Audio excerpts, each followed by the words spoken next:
ஓம் சாந்தி. இந்த மாதம் அவ்யக்த மாதம். நம்ம எல்லாருக்கும் தெரியும், ஜனவரி அப்படின்னாலே பிரம்மா பாபா நம்முடைய அலௌகீக தந்தை. நம்மள சில பேருக்கு ஷிவ் பாபாவை விட பிரம்மா பாபாவை ரொம்ப பிடிக்கும், அப்படிதானே? என்ன காரணம்? ஷிவ் பாபா பார்த்திங்கன்னா நிராகாரி, அஜென்மா, பிறப்பு இறப்பில் வர்றதே இல்லை. ஆனால் பிரம்மா பாபா நம்மை போல ஒரு சாக்கார மனிதனாக இருந்தவர். அதுவோ உலக வாழ்க்கை வாழ்ந்தவர். ஒரு ரிஷியோ முனிவரோ ஒரு சந்நியாசியோ கிடையாது. இந்த உலகத்தில் வாழ்ந்த ஒரு கிரகஸ்தியாக தான் இருந்தவர், ஒரு வியாபாரியாக இருந்தவர், ஒரு நார்மல் ஹியூமன் பீயிங்காக இந்த உலகத்தில் வாழ்ந்தவர். ஆனால் இன்னைக்கு ஒரு மகான் ஆயிட்டாரு. மகான்னு கூட சொல்ல முடியாது, அதையும் கடந்த ஒரு உயர்ந்த நிலை, புருஷோத்தம நிலை அடைஞ்சிட்டாரு. ஆதி தேவன் ஆயிட்டாரு. மனித குலத்தின் தந்தை, பாகீரதன்.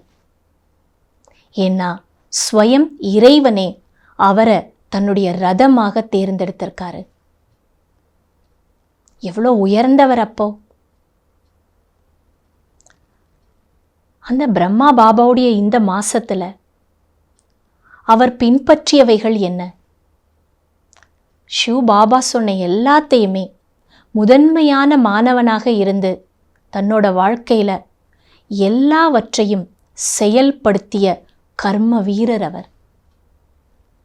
வெறும் அவருடைய செல்வத்தை மட்டும் கொடுத்துட்டு அவர் போயிடலை. தன்னுடைய உடலையும் இந்த ருத்ர ஞான யஜ்யத்தில் அர்ப்பணம் செஞ்சார். உடல், மனம், செல்வம் அனைத்தையும் அர்ப்பணிச்சு இறுதி வரைக்கும், உடல்ல உயிர் இருக்கிற வரைக்கும் இறைவனுக்காகவும் மனித குல நன்மைக்காகவும் சேவையாற்றியவர் தான் பிரம்மா பாபா. அப்போ அவர் வாழ்ந்த வாழ்க்கை வேறு, பிறகு அவருடைய வாழ்க்கை மாறிவிட்டது. ஒரு குழந்தைங்களுக்கு தந்தையா, சமுதாயத்தில் ஒரு நல்ல அந்தஸ்தில் இருக்கக்கூடிய ஒரு மிகப்பெரிய மனிதர், ஒரு பெரிய வைர வியாபாரி, இப்படி பன்முகங்களோடு வாழ்ந்து கொண்டிருந்தவர். ஆனால் இயல்பிலேயே நல்ல குணங்கள், தெய்வீக குணங்கள் அவர்கிட்ட உலக வாழ்க்கையிலேயே இருந்தது. அதனால தானோ என்னவோ பரமாத்மா அவரை தேர்ந்தெடுத்திருக்கிறாரு. அதுக்கப்புறம் அவரோட வாழ்க்கை முற்றிலுமாக மாறிவிட்டது. யோசிச்சு பாருங்க. அவர் லௌகீக வாழ்க்கையில இருந்தப்ப அவருடைய பணத்திற்காகவோ அவருடைய ஒரு ஆளுமைத்தன்மை, பர்சனாலிட்டிக்காகவோ யாரும் மதிப்பு கொடுக்கல. உண்மையிலேயே அவருடைய குணம், அவர் பெரிய குணவானா இருந்தார். அந்த குணத்திற்காக தான், அவருடைய பண்புக்காக எல்லாருமே மரியாதை கொடுத்தாங்க. சமுதாயத்தில் கௌரவமான ஒரு மனிதராக வாழ்ந்து வந்தார். பல பேருக்கு ஆலோசனை சொல்லிட்டு இருந்தார். ஆனால் எப்போ இறைவன் அவருடைய உடம்புல பிரவேசம் ஆனாரோ அதுக்கப்புறம் நிலைமை என்ன ஆயிடுச்சு? மாறிடுச்சு. மரியாதை கொடுத்தவங்க எல்லாம் அவதூறு பேச ஆரம்பிச்சிட்டாங்க, அவமரியாதை செஞ்சாங்க, புறம்பாக பேசினாங்க.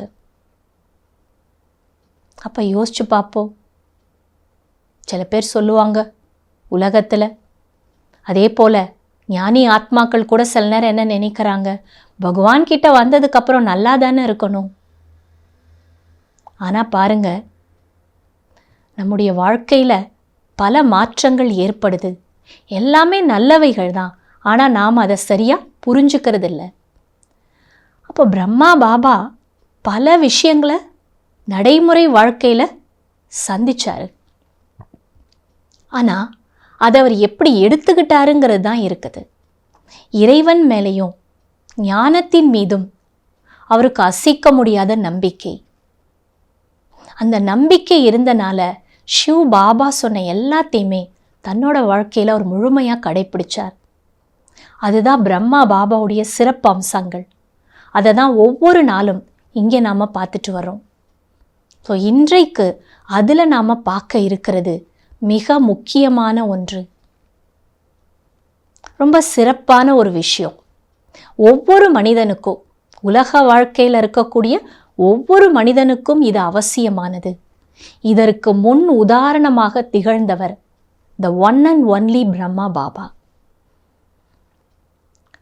அறிவுரை கூறுவது, அதாவது கல்வி புகட்டுவது, மன்னிக்கும் தன்மை மற்றும் சாட்சி நிலை.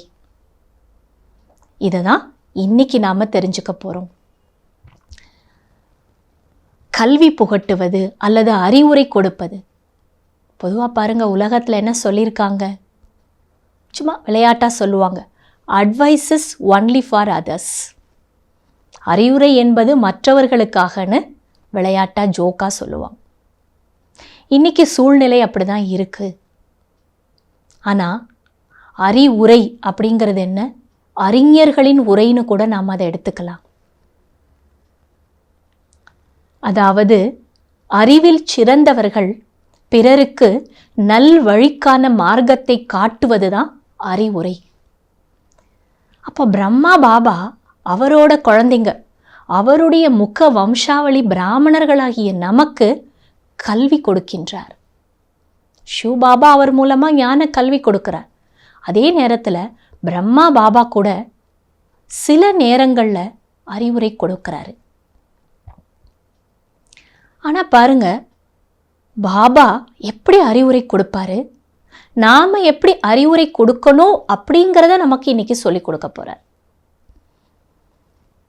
இந்த அறிவுரை கொடுக்கிறதுக்கு முதல்ல நாம கடைபிடிக்க வேண்டியது சாட்சி நிலை. விலகிய பார்வையாளர். சாட்சி என்றாலே விலகிய பார்வையாளர். ஒரு நாடகத்தை சாட்சியா இருந்துதான் பார்க்குறாங்க ஆடியன்ஸ். அதே போல ஒவ்வொரு சூழல், ஒவ்வொரு மனிதர்களின் செயல்களையும் நாம சாட்சியாகி பார்க்கணும். அப்பதான் சரியான அறிவுரையை நாம கொடுக்க முடியும். அடுத்து அறிவுரை கொடுக்கறதுக்கு முன்னாடி நம்ம கிட்ட மன்னிக்கக்கூடிய தன்மை இருக்கணும். இல்லைன்னா அறிவுரை என்பது ஆதங்கமாகத்தான் வெளிப்படும், ஒரு கோபம் வெளிப்படும்.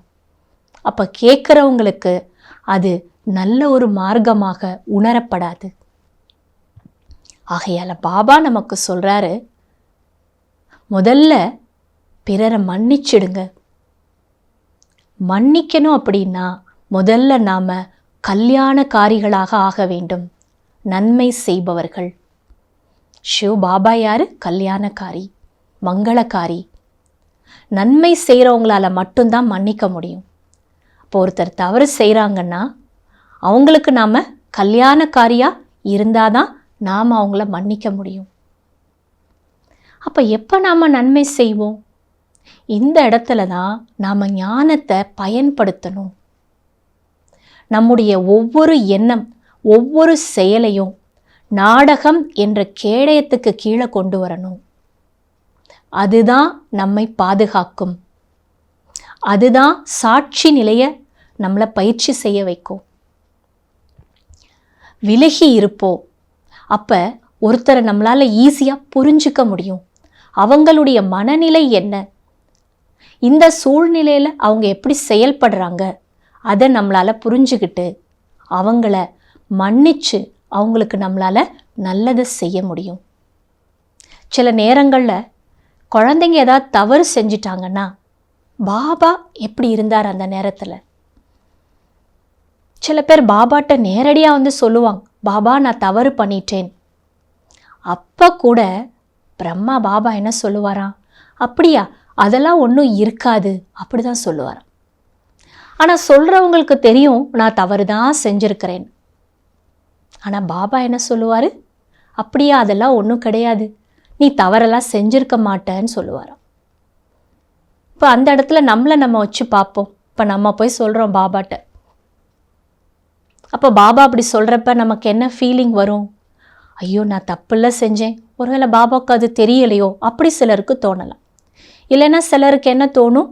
பாபா எவ்வளோ பெருந்தன்மையாக இருக்காரு, என்ன மன்னிச்சிட்டாரு. ஆனால் பாபா இடத்துல நாம் நம்மளை வச்சு பார்த்தோன்னா, யாராவது வந்து நம்மக்கிட்ட நேரடியாக அவங்களோட தவறை ஒத்துக்கிட்டா கூட நம்ம என்ன சொல்லுவோம்? ஆமாம்மா, நீங்கள் அப்படி தான் செஞ்சீங்கன்னு கூட சொல்லிடுறோம். அல்லது அவங்க தவறு செய்கிறப்ப அவங்க ஒத்துக்கலைன்னா நாம் என்ன பண்ணுறோம்? அவங்களுக்கு சுட்டி காட்டுறோம். சில நேரங்களில் ஒத்துக்க வைக்கிறதுக்கு கூட நாம் முயற்சி செய்கிறோம். ஆனால் இது தவறான ஒரு வழிமுறையாகும். நாம் தப்பாக அவங்கள ஹேண்டில் பண்ணுறோம். ஏன்னா நாம் என்ன நினைக்கிறோம்? அவங்க நல்லதுக்காக தானே நான் செய்கிறேன். கரெக்டு தான், அவங்க நல்லதுக்காக தான் செய்கிறோம். ஆனால் அதை ஏற்றுக்கொள்ளக்கூடிய பக்குவம் அவங்கள்ட்ட இல்லாமல் இருக்கிறப்ப நீங்கள் செய்கிறது எல்லாமே என்ன ஆயிரும்? விழலுக்கு இறைத்த நீர் போல ஆயிடும். அதாவது வீணாக போயிடும். அப்போ நாம் என்ன பண்ணுறது? ஸோ இங்கே தான் நாம் என்ன பண்ணணும்? இதை நடைமுறையில் கொண்டு வரணும். முதல்ல நாம் பூமியை தயார்படுத்தணும். அடிக்கடி நம்ம அவ்யக்த முரளியில் கேட்குறோம், பாபா சொல்கிறாங்க பூமியை ரெடி பண்ணிட்டு விதைங்கன்னு சொல்கிறார். வயலில் கூட என்ன பண்ணுவாங்க? அறுவடை முடிஞ்ச உடனே வயலை டிராக்டர் வச்சோ மாடு வச்சோ என்ன பண்ணுவாங்க? உழுவாங்க. உழுதல். உழுததுக்கு அப்புறம்தான் மண் போட்டுட்டு திரும்ப அதுக்கப்புறம்தான் விதை போடுவாங்க. காரணம் என்ன? உழுகிறப்ப தான் என்ன ஆகுது? அடியில் இருக்கிறது மேலே வரும், மேலே இருக்கிறது அடியில் போகும், அந்த நிலமானது தயாராகுது. அதுபோல் ஒருத்தருக்கு நாம் கல்வி அல்லது அறிவுரை சொல்கிறப்ப முதல்ல அவங்க மனசை உழுகணும், உழவு செய்யணும். ஸோ என்ன பண்ணணும்?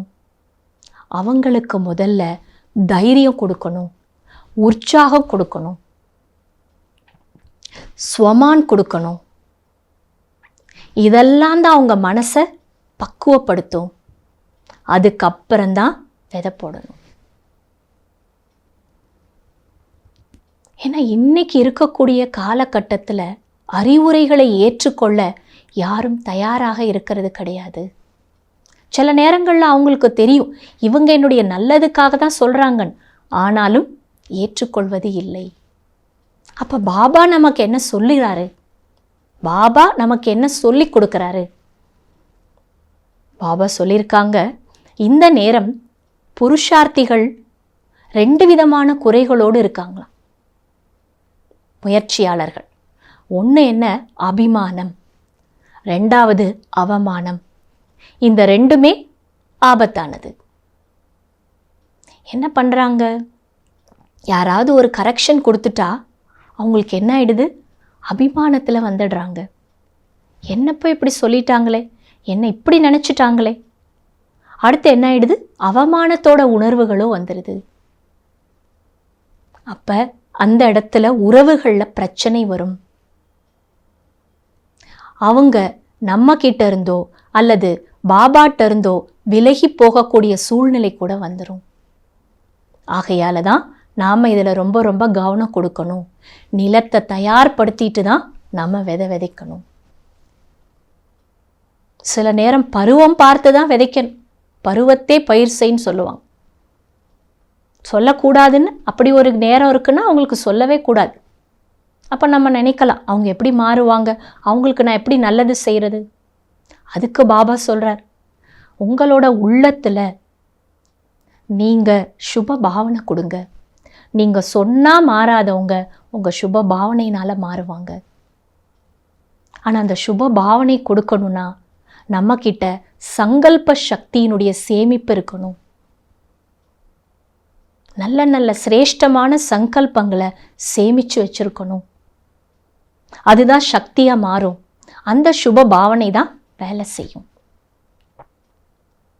ஸோ இது எல்லாமே நாம் செயல்படுத்த வேண்டிய ஒன்று. இந்த அவ்யக்த மாதத்தில் இதெல்லாம் நம்ம சிந்தனை பண்ணி பார்க்கணும், விசார் பண்ணி பார்க்கணும். அப்போ தான் இதில் ஒரு புரிதல் நமக்கு கிடைக்கும். அடுத்து பார்த்திங்கன்னா, ஒரு விஷயத்தை நாம் சொல்கிறப்ப அவங்க அதை எப்போ செயலில் கொண்டு வருவாங்க அப்படின்னா, முதல்ல அவங்க நம்மளை பார்ப்பாங்க. இவங்க எப்படி இருக்காங்க, இவங்க எனக்கு சொல்கிறாங்களே இவங்க எப்படி இருக்காங்க, அப்போ நம்முடைய தாரணைக்கு அப்புறம்தான் பிறருக்கு நாம் அதை சொல்லணும். அதே நேரத்தில் அவங்களுக்கு நாம் பாபா சொல்லுவாங்களே அவ்யக்த வாணியில், முதல்ல நீங்கள் அவங்களுடைய சிறப்பு தன்மைகளை வர்ணனை பண்ணுங்க, நஷா ஏற்படுத்துங்க. அதுக்கப்புறம் அவங்களுக்கு சொல்ல வேண்டியதை இதமாக பதமாக சொல்லுங்க. ஆனால் சில நேரம் பாருங்கள், நாம் என்ன பண்ணுறோம், நிதானத்தை இழந்துடுறோம். நல்லது செய்கிறோன்னு அவசரமாக சொல்லிடுறோம். அவங்களும் புரிஞ்சுக்கிறது இல்லை, நமக்கும் அதனால் மனதளவில் சோர்வு ஏற்பட்டுடுது. ஸோ காரணம் என்ன அப்படின்னா, நாம் இன்னும் உள்ளுக்குள்ளே பக்குவமாகணும். நாம் இன்னும் உள்ளுக்குள்ளே நம்மளை நம்ம ஸ்ட்ராங் ஆக்கிக்கணும். இதெல்லாம் நம்ம தாரணை பண்ணாதான் நம்ம போடுற விதை விதைக்கும், முளைக்கும். அடுத்து இன்னைக்கு சூழலில் பார்த்தீங்கன்னா, லௌகீக உலகத்தில் கூட என்ன சொல்கிறாங்கன்னா, யாரும் யார் பேச்சை கேட்கறதுக்கு தயாரில்லை. வீட்டில் கூட பேரண்ட்ஸ் சொல்கிறத குழந்தைங்க கேட்கறதில்ல, ஸ்டூடெண்ட்ஸ் டீச்சர் சொல்கிறத கேட்கறதில்லன்ற கம்ப்ளைண்ட்ஸ் உலகத்திலே நிறைய இருக்குது. ஏன்னா ஆத்மாவில் இன்னைக்கு சக்தி இல்லை. பெரியவங்க சொல்கிறதையோ, தாய்மார்கள் சொல்கிறது, அப்பா சொல்கிறதையோ கேட்குற மனநிலையில் யாரும் இன்னைக்கு இல்லை. அதில் நம்ம யாரையும் குறை சொல்ல முடியாது. கலியுக இறுதி, தமோப்பிரதான தன்மை, அந்த ஆத்மாவில் அவ்வளோதான் சக்தி இருக்குது. அதே நம்ம ஞான மார்க்கத்தில் வந்துட்டோம், நம்முடைய பிராமண பரிவாரத்தில் எடுத்துட்டோன்னாலும் நிறைய பேர் அறிவுரைகளை விரும்புவது கிடையாது. எல்லாரும் என்ன எதிர்பார்க்குறாங்கன்னா, மரியாதையையும் அன்பையும் எதிர்பார்க்குறாங்க. எல்லாரும் சொல்ல முடியாது, சிலர். ஏன்னா இப்போ வந்திருக்கக்கூடிய ஆத்மாக்கள் ஏற்கனவே மனசு துண்டு துண்டாகி வந்திருக்காங்க. ஆகையால் அவங்க எதை எதிர்பார்ப்பாங்கன்னா, அவங்கள விட பெரியவங்களாகவே இருக்கட்டும், ஞானத்தில், வயசில், அனுபவத்தில், புருஷார்த்தத்தில் எவ்வளோ பெரியவங்களாக இருந்தாலும் அவங்க இவங்களுக்கு மரியாதை கொடுக்கணுன்னு தான் இவங்க எதிர்பார்ப்பாங்க. இதுதான் இன்றைய சூழல். இதை நாம் புரிந்தே ஆக வேண்டும். ஏன் அப்படி இருக்காங்கன்னு நம்ம கேள்வி வரக்கூடாது. ஏன்னா அவங்க மனசு, பாபா சொல்லியிருக்காங்க, துண்டு துண்டாய் கிடக்கு, செதறி கிடக்கு. ஸோ அவங்களுக்கு முதல்ல மரியாதை வேணும், அதுக்கப்புறம் ஸ்நேகம், அன்பு வேணும். அதுக்கப்புறம் பூமியை தயார்படுத்துங்க.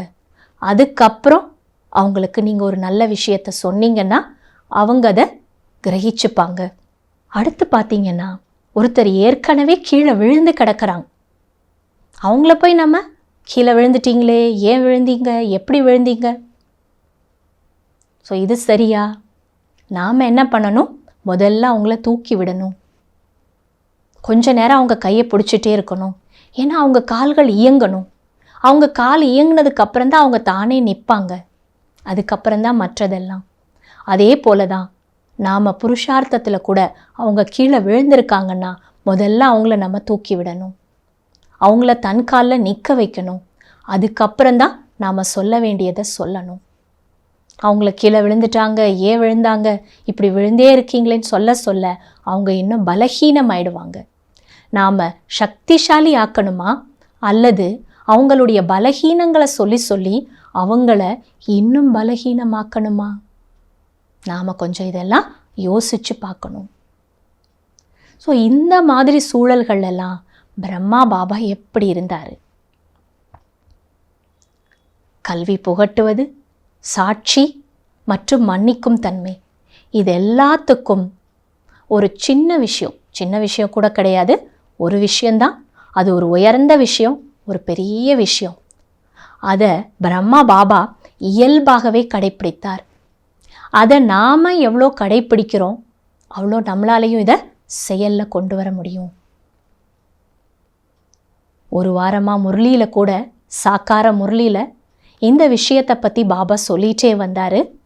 அதாவது உப்பராம் விருத்தி, நம்முடைய உள் உணர்வில் உப்பராம் நிலை, அனைத்தையும் கடந்த, அதுதான் உப்பராம் நிலை.